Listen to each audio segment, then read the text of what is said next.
when they were leaving the building, nagtutulakan, kinuha ng mga taga-NBI at ginulpe si Terence Lim. Just to clarify so that everyone knows, Terence Lim is Senate Security. Is Senate Osaa, our Osaa. employee. Yes. At yung isang taga-Osaa naman ay hinarangan at tinabayhan ng isang taga-NBI. Nung gulpe at dapa na siya, lalo pang ginulpe, ayaw siyang palapitan sa medical.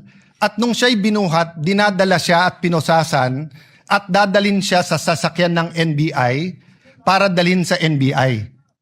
Okay? That's inside our premises. Have I heard anyone say that the dignity of the Senate is at stake here because the NBI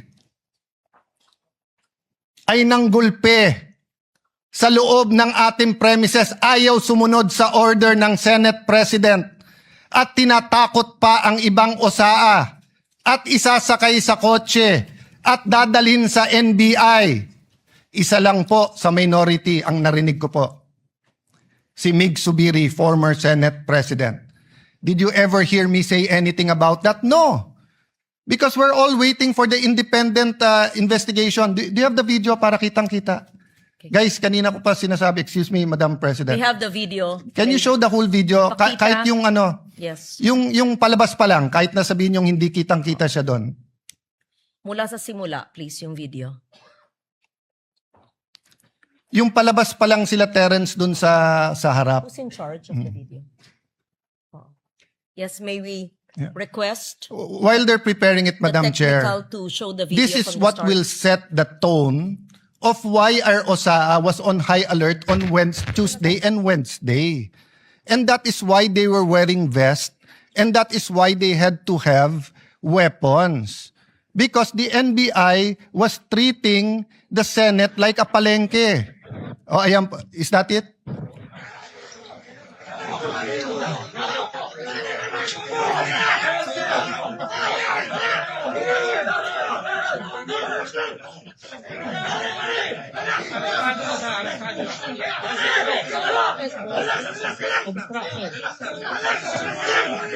The person in white on the ground is Terence Lim, Osaa, And or all those Senate who are Security.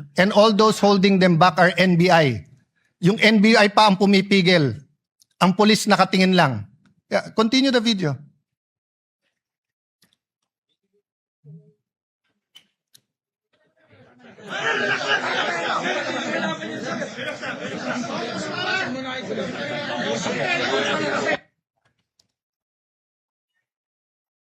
No, show the whole video, yung hanggang binitbit sa kotse. O kaya yung CCTV. Hindi pa nakita nung maraming senador to. Madam Chair, that's one reason na hindi ko sinisisi yung iba sa minority. Kasi ako mismo, hindi ko nakita yung buong, yung buong video. That's why I have communicated to everyone, including to the NBI. Mag-inhibit sila, tapusin natin ng buong buo yung investigasyon.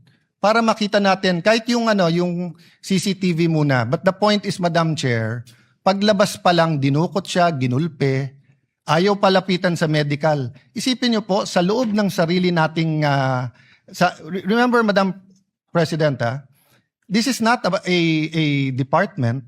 We're not the DOJ, the DOLE, DSWD. We are a branch of government. The Constitution says we are a co-equal branch. Ang Osaa ba pwedeng manggulpe sa loob ng Malacanang? Ang Osaa ba pwedeng manggulpe sa loob ng Supreme Court? Pero ba narinig ko yung dignity natin, New York?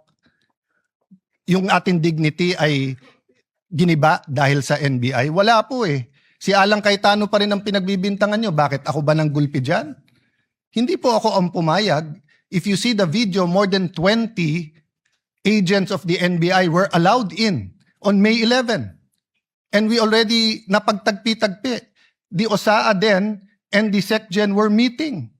They even inspected the helipad and all parts kung saan pwesto yung mga NBI. So again, at this point, I'm not making a conclusion.